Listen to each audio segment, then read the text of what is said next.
Hello, everyone. Welcome back to another episode of The Human Role. Thanks so much for everyone who has listened, subscribed, made comments, reached out to me on the side, just giving me added encouragement. It's really great to hear from everyone and see that a lot of these episodes and the topics that are being discussed have been really helpful for everyone. I wanted to just kind of take a different approach. I know we've been going over important, really heavy industry topics and talking to a lot of guests, but I wanted to take some time and discuss how people can get into the HR and payroll industry, especially ones that are just starting off, because I really think that that's important. So this may not actually apply to anyone who has been heavy tenured. But throughout my career, I have been, lucky enough to show people the way. I had been lucky enough to have people show me the way, but also am now lucky enough to pay that forward and show other people the way, right? To get into all things HR, all things payroll, and help build people in their careers, just like others have done for me when I was younger. So really wanted to take this time to go over what that really looks like, and how someone who is thinking about starting their career initially, say you're in your early teens or in college and thinking about it, or someone who might be looking to make a change in careers. I know that's happening right now pretty frequently. I think with the change of the economy, people are thinking of exploring other avenues, and so wanted to take a deep dive into that.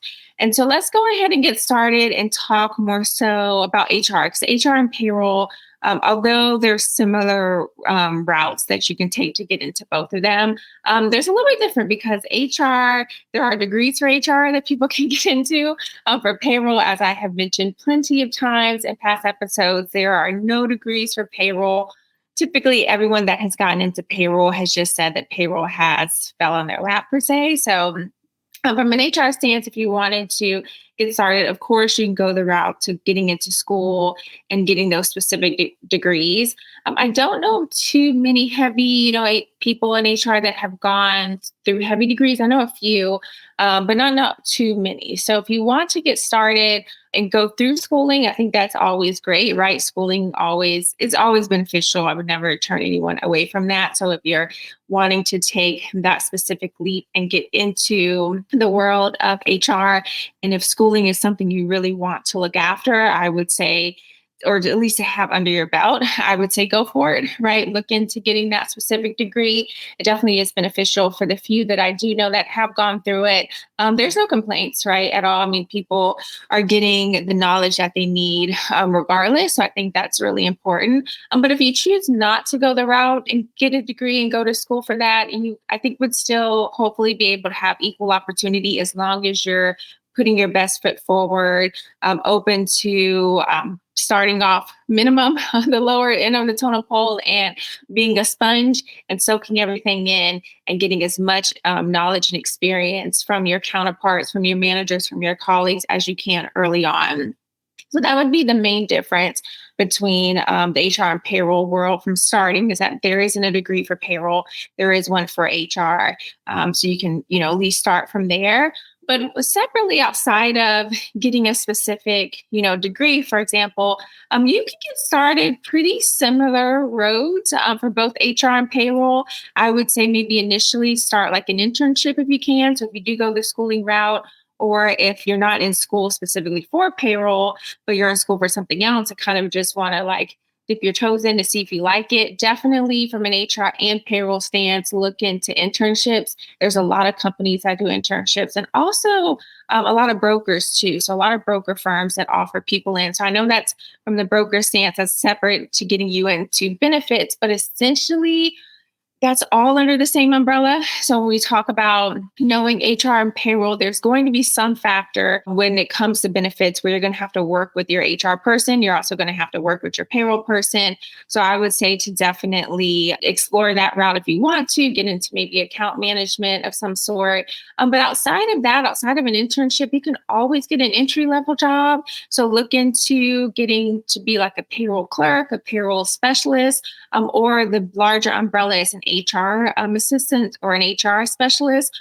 Those typically start off with doing the kind of more tedious tasks of paperwork, tracking like time cards, missing punches, adding in specific time from that stance, helping with onboarding, getting the documents together, maybe being a part of a new hire's initial onboarding process and getting to sit in the room and kind of see how that's handled by your HR person. A lot of times, payroll will come into that conversation. Benefits will also play a factor into that conversation because your new hire candidates, if they haven't already vetted that out, they may actually have initial questions on their first day before they specifically get into enrolling or looking over their plans. That also helps you get into like your HCM system.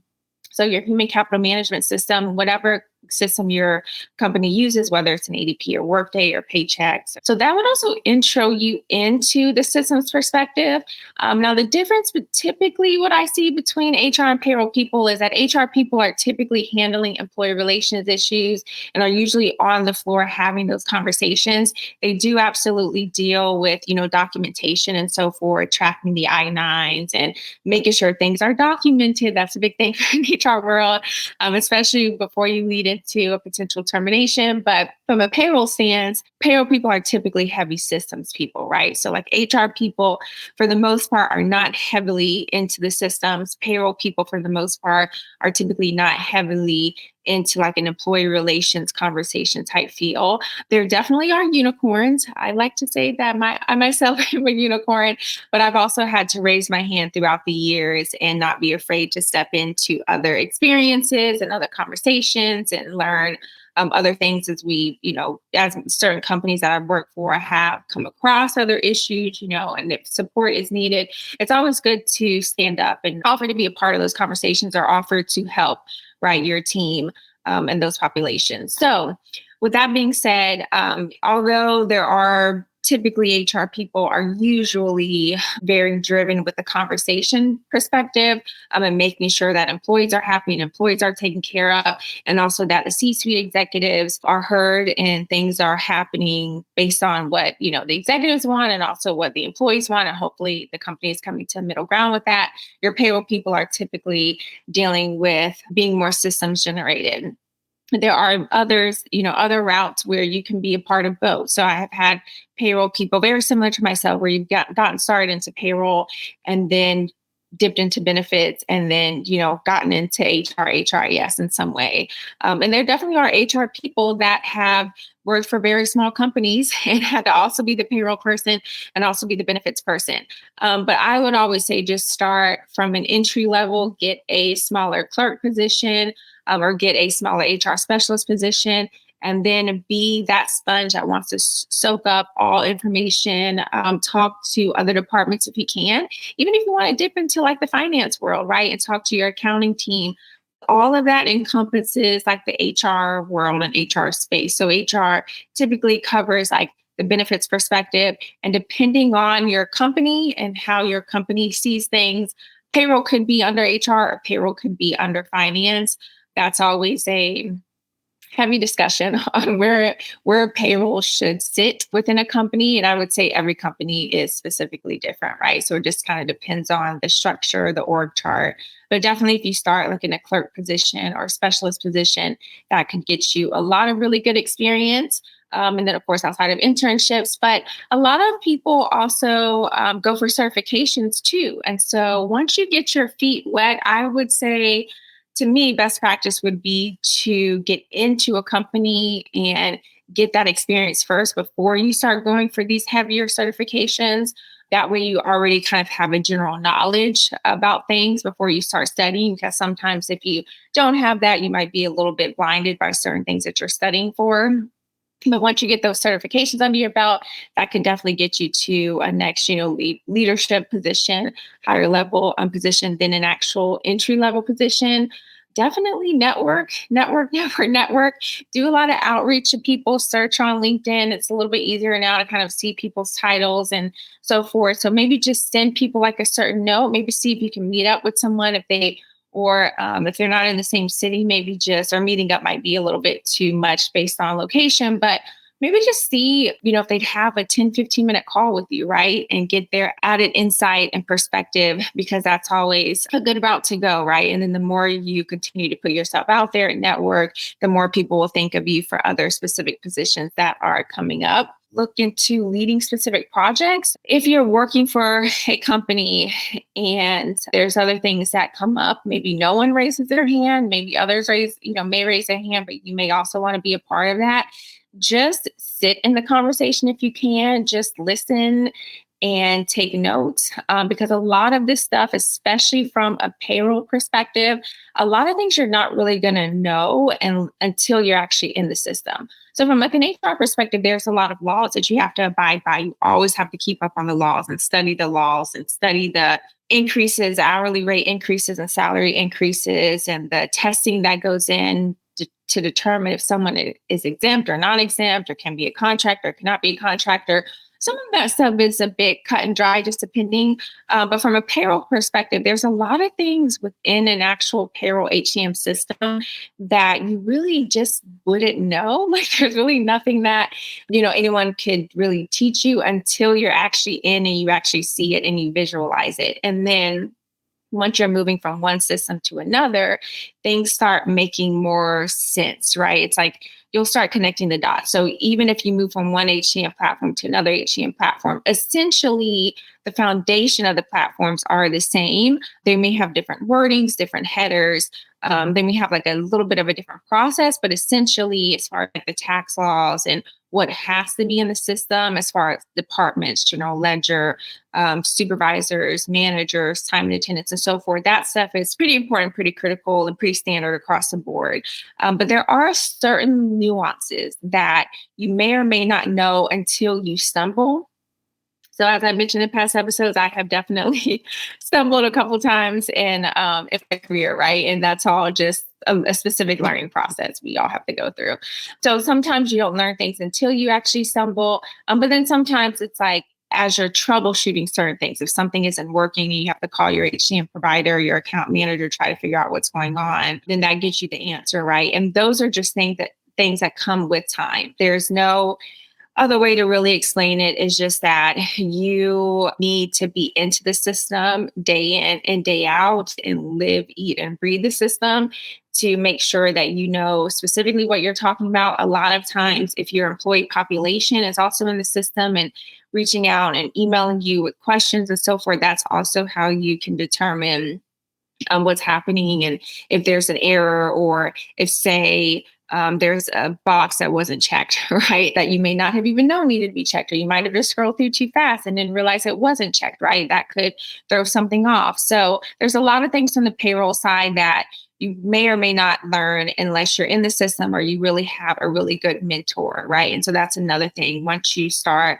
networking and getting in with these companies, definitely look for a specific mentor, right? That can help train you and guide you, and doesn't mind taking that extra couple of minutes to really show you, doesn't mind you sitting next to them and shadowing them, right? That's another really good factor is, hey, look, if you have never seen how to process a payroll before, never seen how to review the payroll register reports, you have no clue what some of these wordings mean on the register, or if you've never seen an I-9 before and have no clue how to get that filled out, and that is so critical from an HR stance, you really need to sit with someone and have them walk you through that. And yes, you can, of course, Google it. Yes, you can review it. Yes, you can look at your own, but it's always better to have someone there to sit with you and go through each box to tell you specifically why this box is there, what it means, how critical it is, especially if you're talking about I-9s. There's certain documents, right, that can be used and cannot be used. And so those are all really important factors to consider. And so I would say definitely a mentor would be really, really good when it comes to that. Also, I would say look for like internal opportunities to really shine too. So as I kind of mentioned, if you're open to like leading a project or just raising your hand, a lot of companies are open to adding someone internally. And so that's always a good thing to factor in, is like, look, if you are there just for HR and you have dealt with some of the benefits, and benefits could encompass a lot, right? So if you're just handling the benefits with your plan setups, like for medical, dental, and vision, or making sure that everyone is enrolled, everyone knows when open enrollment is coming. That's one thing. But if there's like a 401k project, right? And if you're going through a 401k audit or about to launch 401k, right? And you have never dipped and dabbed in that, right? Just raise your hand and offer to be a part of that or learn that. Also, another part of benefits is the ACA, the Affordable Care Act. And we're talking about 1095Cs, 1094s, like all of that stuff is really important, right? So maybe raise your hand for that. That's also another hefty part of benefits. There's also, EEOC filings that could come through every year that is also important too. So there's a wide range of different things that you can always raise your hand and offer to at least support the opportunity if you're not comfortable taking it on fully, at least support someone and being, assistant to someone, because that always gives you big exposure. And then from like the payroll stance, I would say if there's another opportunity. So say payroll processing is good to go, but then you run into a payroll tax audit, right? Or your company is launching in multiple states and you now need to register for different states. That is a very, very sensitive thing to do. So if you've never done it before, maybe work with someone. I would say take that on fully for your first go round, but definitely offer to help and be of some support. I think would be really, really good. And, if there's a time and attendance project, or if there is, new time off policies that you're adding into the system, or if you're implementing a new module in some way on the payroll side, maybe you're moving from one time and attendance system to another. And so, different types of things that you can always open yourself up to and offer to be a part of, which is a really good thing, I think, for anyone who is starting their career. I think would be really, really, really beneficial for people to get into. And then any type of like temporary opportunities too. So those are just internal advancements. But if you see any like temp roles, there's a lot of people that are offering some temp roles, and those roles, and also like maybe not at the level of a high end consultant, but if it's just someone that wants a temp opportunity to bring you in and learn their stuff, that helps you get experience with different industries within the HCM space. That allows you to see like different requirements for like time and attendance. So like the restaurant industry could be totally different from corporate, right? Restaurant is going to have a lot of tips that they have to factor when it comes to time and attendance, right? And versus just a normal corporate function, which could just be a normal clocking in and out and normal overtime every single day or week.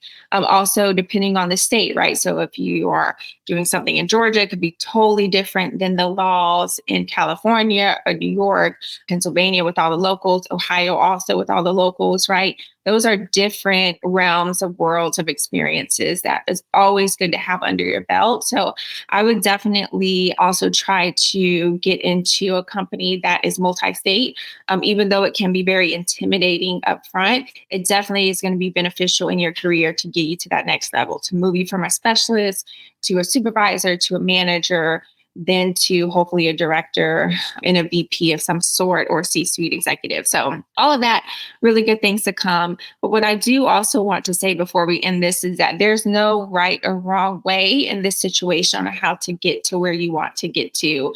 You're open to free reins to start however you feel necessary.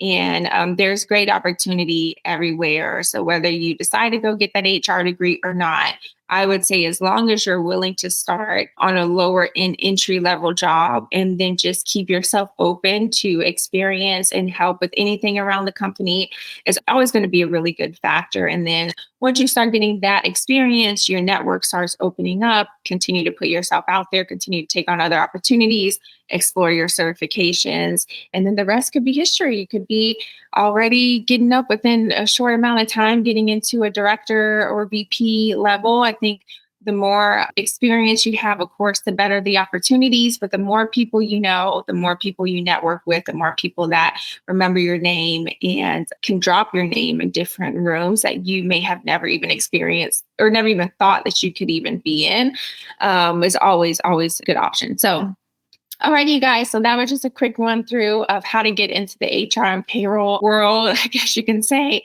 it is definitely changing as time goes on. Payroll is changing, HR is changing.